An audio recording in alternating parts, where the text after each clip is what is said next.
In the summer of 1945, American planners working on Operation Downfall, the projected invasion of the Japanese home islands, were producing casualty estimates that ranged from 250,000 American dead in the most optimistic assessments to over 1 million in the more conservative ones.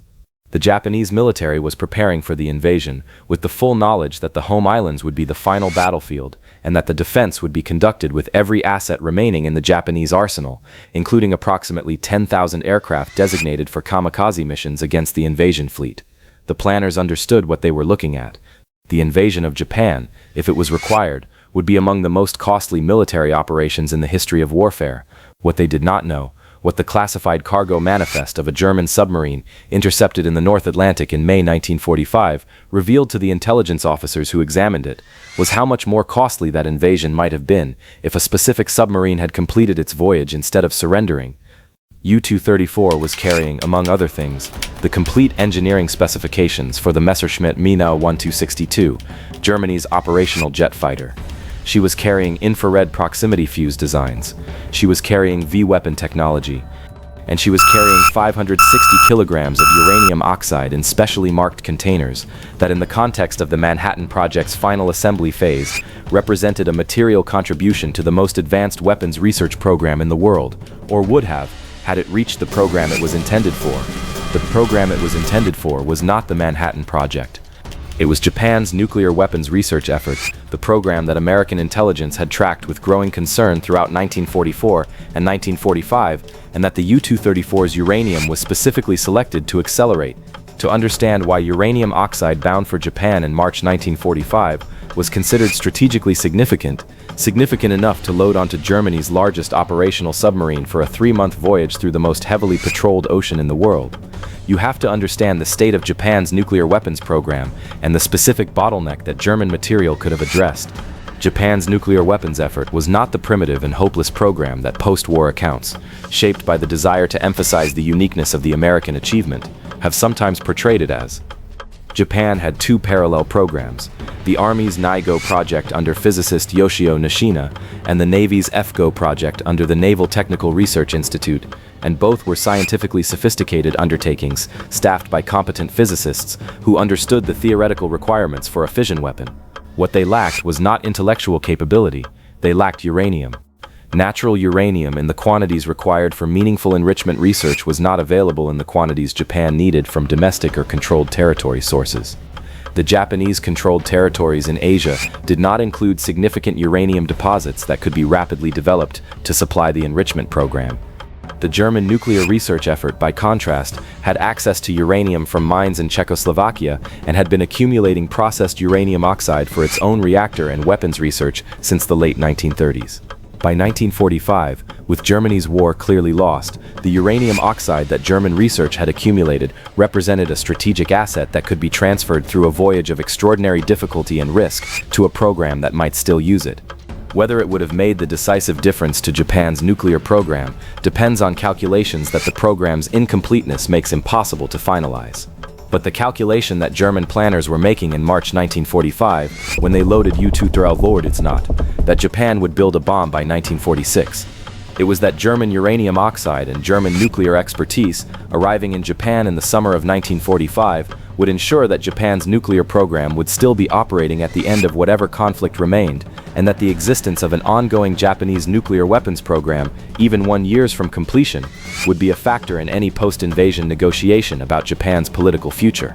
The ME 2062 specifications were the element of U-234's cargo, with the most immediate military significance. The ME 2062 had entered operational service with the Luftwaffe in late 1944 and had demonstrated performance characteristics that no piston engine fighter could match, a maximum speed of approximately 900 kilometers per hour, significantly faster than any Allied aircraft it would encounter, and an altitude performance that made conventional interception difficult. The aircraft's tactical impact in German service had been limited by production problems, fuel shortages, and the destruction of runways by Allied bombing, external constraints that had prevented the ME 2062 from affecting the air war decisively despite its individual superiority. In Japan, those constraints did not apply in the same form. Japan's aviation industry was producing aircraft at maximum capacity. The fuel shortages that affected German jet operations were less severe for Japan in 1945 than the petroleum supply crisis that was affecting piston engine operations, because jet fuel requirements were different from those of the reciprocating engines Japanese aircraft primarily used. The runway infrastructure required for jet operations existed at multiple Japanese airbases. What Japan's aviation industry lacked, and what U-234 was carrying, was the complete engineering package for building the Mech 26T.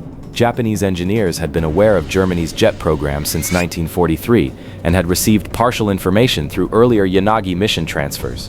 They had been attempting to develop their own jet aircraft, the Nakajima Kika, using the incomplete information available to them.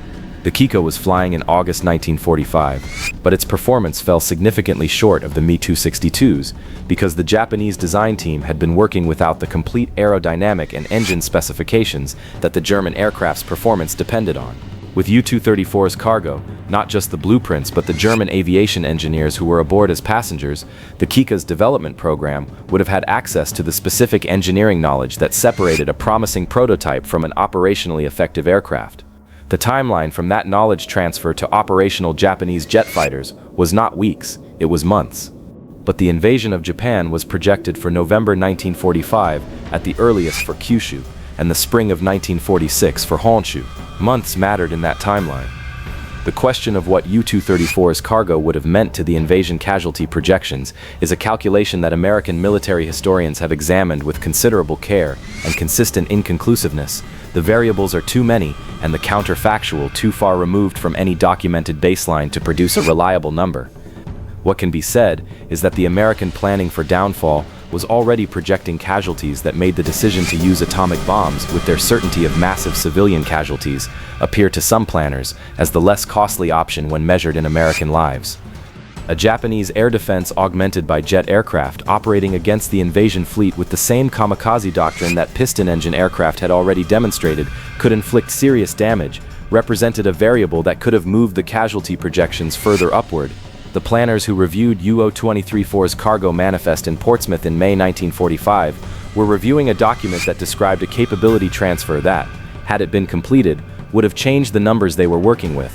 The disposition of U-234's uranium oxide after the submarine's surrender is the historical thread that has generated the most controversy and the least resolution. The official record of the Manhattan Project does not acknowledge receiving uranium from U-234. The material accounting of the project, the documented flow of uranium through the processing facilities at Oak Ridge and the enrichment plants at Hanford, does not include an entry that corresponds to the quantity and form of the material seized from U-234. But several historians examining the project's records have identified discrepancies in the material accounts for the period between June and August 1945 that are consistent in magnitude with an unacknowledged transfer of the U-234 material. The argument is circumstantial. There is no document that says uranium from U-234 was processed at Oak Ridge and incorporated into Little Boy. But the circumstantial case is not negligible, and the absence of a document is not, given the classification practices of the Manhattan Project, the same as the absence of an event. The debate matters not because it changes the outcome of the war. The atomic bombs were dropped on Hiroshima on August 6th and Nagasaki on August 9th, 1945, regardless of which uranium went into them, but because it would, if confirmed, represent the most extraordinary operational irony of the Second World War. The uranium that Germany loaded onto a submarine to accelerate Japan's nuclear weapons program, seized by the United States when Germany surrendered, would have been used to produce the weapons that ended the war against Japan. The material that was intended to defend Japan from the American invasion would have been the material that made the invasion unnecessary. That chain of events, if it happened, is documented nowhere in any public record. The classified files that would confirm or deny it remain restricted in ways that suggest the question has not been considered fully resolved by the agencies holding the records. What is fully documented is U-234's cargo, U-234's surrender, the Japanese officers' deaths, and the seizure of the material. What those facts add up to is a mission that was among the most strategically significant undertakings of the final phase of the Second World War, designed at the highest levels of German strategic planning to shape the Pacific War's outcome, executed with the resources Germany had available in March 1945, and defeated not by Allied interception, but by the timing of Germany's collapse. UAC 234 was at sea and had not yet crossed the point of no return when Germany surrendered. Had she departed a month earlier, she would have been in the Indian Ocean when the surrender came, and the command decision about whether to continue to Japan or return to surrender would have been made with a very different geographic and temporal calculation. Had she departed a month earlier, the cargo in her holds might have reached Tokyo. The Mi-262 blueprints might have reached Japanese aviation engineers with enough time to matter before the invasion. The uranium might have reached the NEGOS and FGO programs. The German engineers aboard might have spent the autumn of 1945 in Japanese research facilities rather than American prisoner of war camps. To Leist. She departed when she departed. Germany surrendered when it surrendered. The timing that left U-234 in the North Atlantic when the war ended was not strategic planning on anyone's part. It was the specific pace at which the Allied advance in Europe produced a German collapse, measured against the specific pace at which a large Type XB submarine could be loaded, provisioned, and cleared from Kiel. The margin was weeks.